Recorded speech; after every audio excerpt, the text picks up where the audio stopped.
Mas a King League chegou, né, com aquela ascensão, chegou com o pé na porta dos caras, não tem jeito. Sim. Então, assim, mas é uma modalidade que vocês viveram a experiência.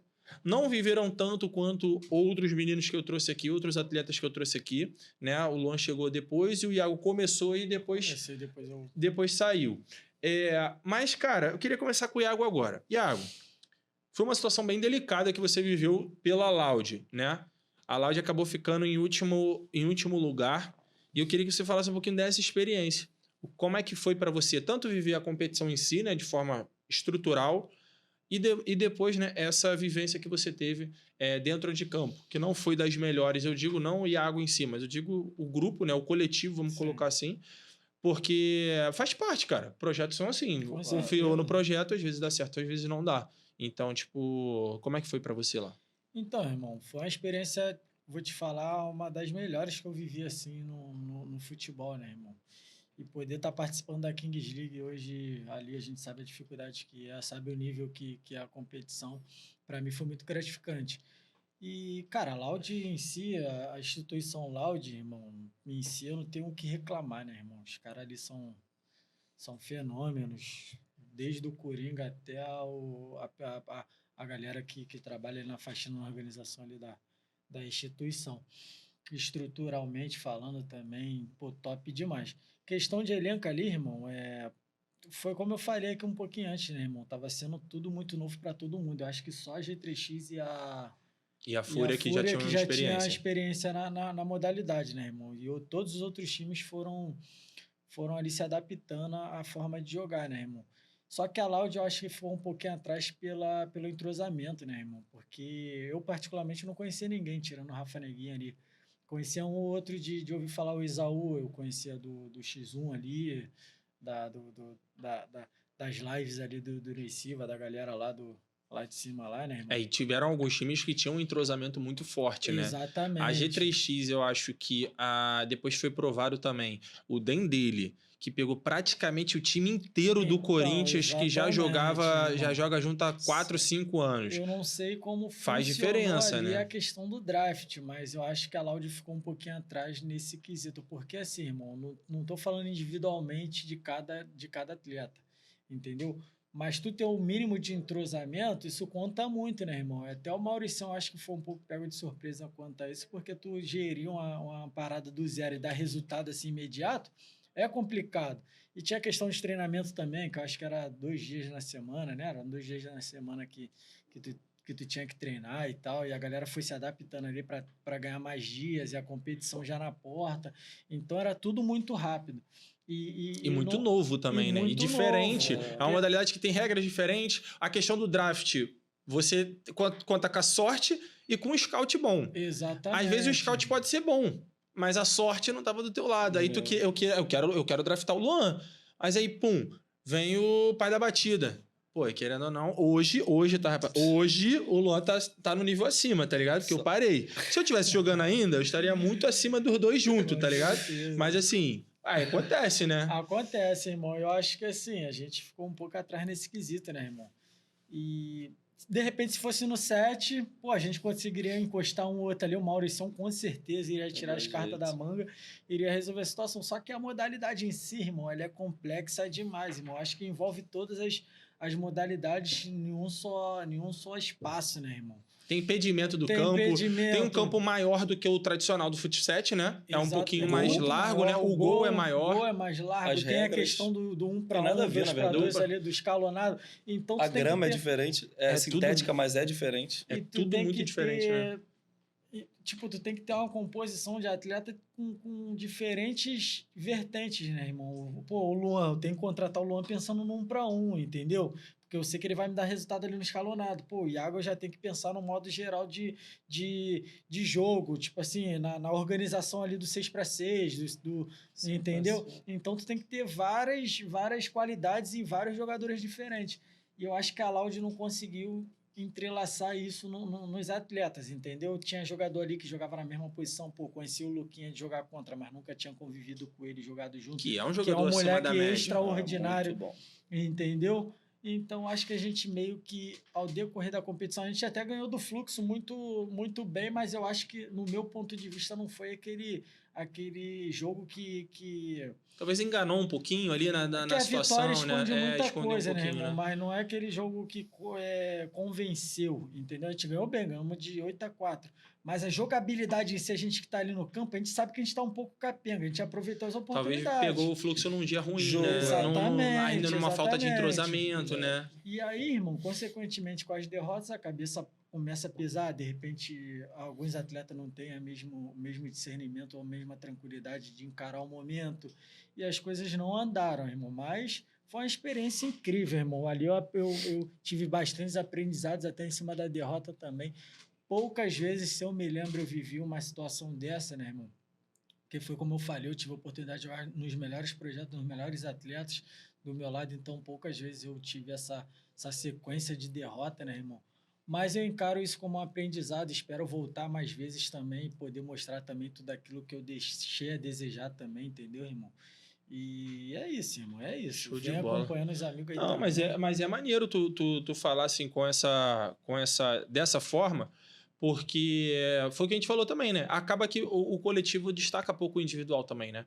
Então, assim, por exemplo, o Luan, vamos falar agora do Luan. O Luan chegou no Nivelados, um Nivelados completamente estruturado, um time bom, um time com um treinador também que entendeu a modalidade, não que o Maurício, mas eu digo assim, que ele, tô falando do Dabá, ele entendeu a modalidade, entendeu as peças que ele tinha e falou, eu preciso de mais um cara aqui, nessa situação aqui. Chamou o Luan. O Luan, inclusive, se eu não me engano, não fez o primeiro jogo tão bem e no segundo jogo foi um dos destaques da partida. Sim. Então, e como é que foi isso, né? Eu acho que o Luan viveu, no caso, naquele momento ali, viveu a prova viva de quem começa no meio da competição, né? Sim. Ter um jogo meio tipo, cara, o que tá acontecendo aqui? E depois, pela qualidade técnica, conseguir se destacar. Como é que foi isso pra você? Então, irmão, pra mim, como o Iago falou, foi uma situação maravilhosa. O entorno da Kings, pô, é muito maneiro pra gente que viveu algumas paradas no futebol. É incrível, imagina pra muita gente que não viu quase nada. É uma situação difícil. É uma coisa que eu até discuto com meus amigos. Quem sou eu para falar do que fazer para melhorar a situação? Mas a gente, como jogou, a gente pode dar alguns pitacos.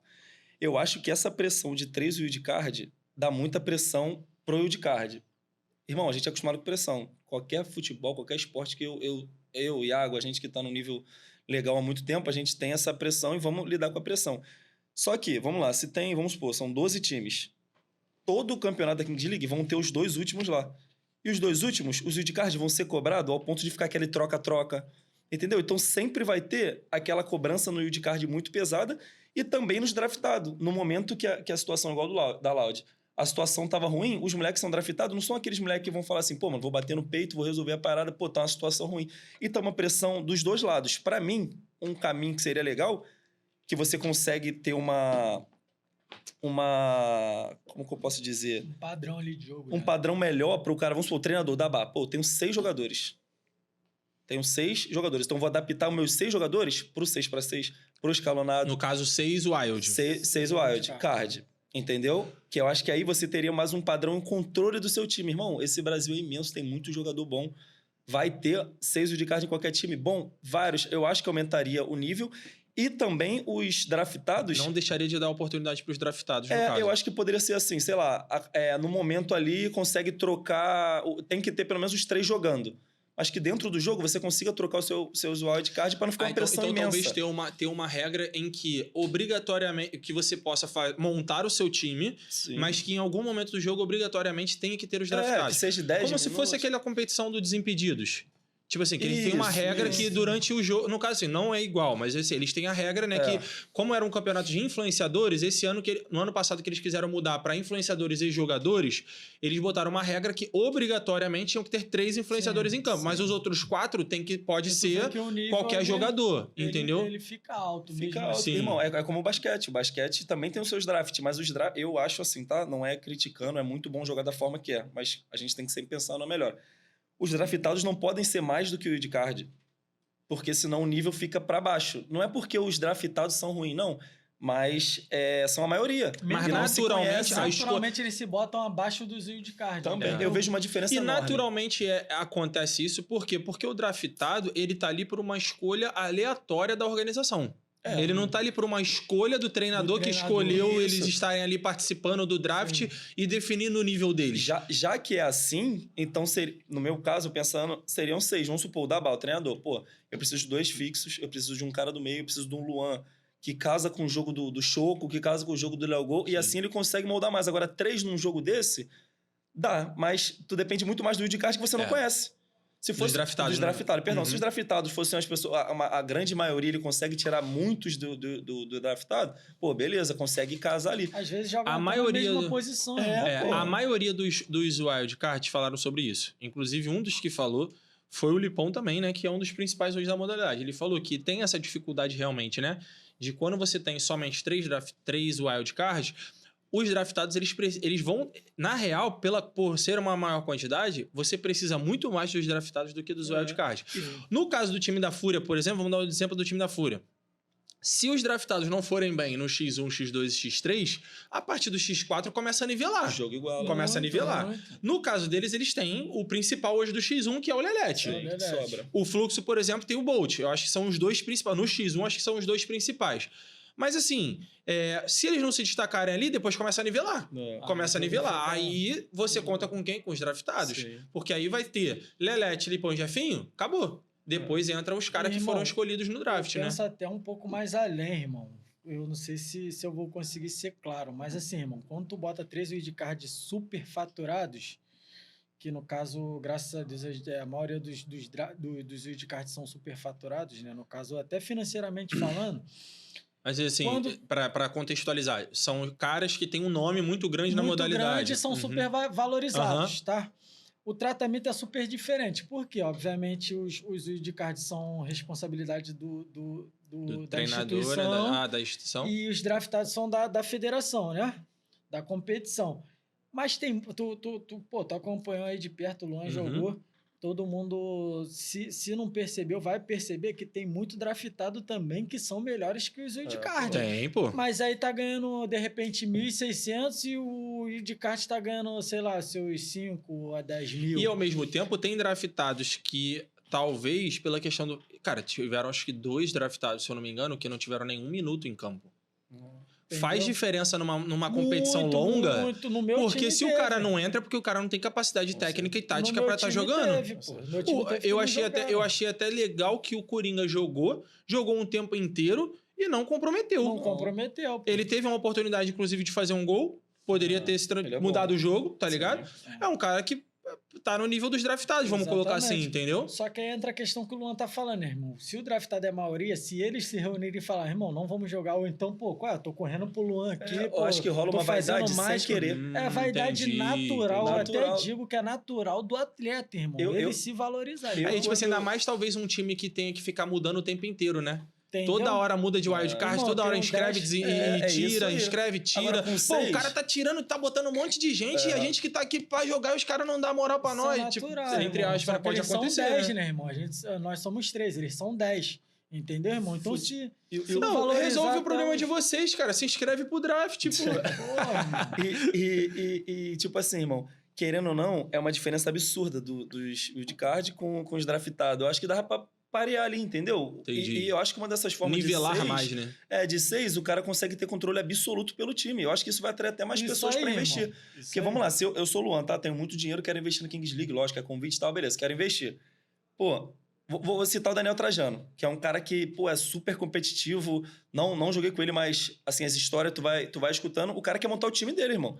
O Vinícius da BetSport, o cara quer botar o time dele. Mas ele não tem como, ele só tem como pegar 3. A Kings League ainda tá conciliando com a sorte. Sorte de você escolher os 3 wildcards, sorte para bater com seus draftados, sorte de depender da sequência de jogos que você vai ter, sorte do dado, sorte de... Entendeu? Então, mas sabe o que eu acho que acontece? É porque, como a Kings League chegou esse ano no Brasil, eles não tinham a noção da quantidade de jogadores bons que a gente tem aqui. Perfeito. Lá fora... Pra você, com todo o respeito do mundo, e ainda mais falando um cara que provavelmente vai estar ali no segundo split produzindo conteúdo, mas, irmão, você vai numa liga, sei lá, do México, da Espanha, da Costa Rica, enfim, não tem a quantidade de jogadores fera que tem aqui, pô. Tanto que jogadores daqui vão pra lá e se destacam completamente, pô. O El jogou 3 jogos pelo time da Costa Rica. Ele foi MVP nos 3 jogos. O Davi jogou 2 ou 3 jogos, foi o MVP em 1 ou 2 jogos e fez os gols decisivos pro time classificar. Se não fosse ele, o time nem classificaria. Tem o Ailton também. O Ailton, que já tá lá há mó tempão, lá, que tá lá e já tá. E nem quer voltar pra cá de tão bem, com tanta moral que ele tá lá. Então, assim, você vê que. Eu acho que eles não contavam com isso, Luan. Sim, pode ser. Só que o grande problema é que se eles mudarem eles têm que mudar tudo. Porque a regra pra eles é mundial, tá ligado? É diferente, por exemplo, às vezes do futebol 7, né? Que às vezes uma regrinha muda um pouquinho diferente aqui em uma, em outra, mas o time também, vem e tal. Mas também a gente tem que concordar que eu acho que foi um pouco limitado, né? A questão do draft aqui no Brasil. No Brasil. Deram prioridade mais pra São Paulo, né? Isso. Não abriram para todos os estados. Eu acho que se abrisse para todos os estados, eu acho poderia que melhorar. E aí, aí eu acho que pela questão do draft, quem foi melhor foi o Dendele. Como eu falei. Porque os caras pegaram 6 ou 7 jogadores do Corinthians. Então, irmão, e foram bem demais nisso. No primeira e segunda rodada ficou ali, mas quando os caras entrosaram, irmão. Eu acho que a Laude meio que ficou um pouco para trás na questão das escolhas ali do draft. Não que eles tenham escolhido errado, mas eu acho que muitos jogadores já foram meio que acertados com o time que iria. Porque tu poderia recusar, né? O time, por exemplo, se algum time me escolhesse no draft, eu poderia, não, eu quero ir para esse, ou se os dois me quisessem. Eu acho que a Laude meio que foi ali à risca, tipo, vou esperar meu momento e vou ver qual dos melhores tem ali, eu puxo e tal. Mas para novidade tá muito maneiro, lógico, não, né? tá top, a competição em si, acho que agora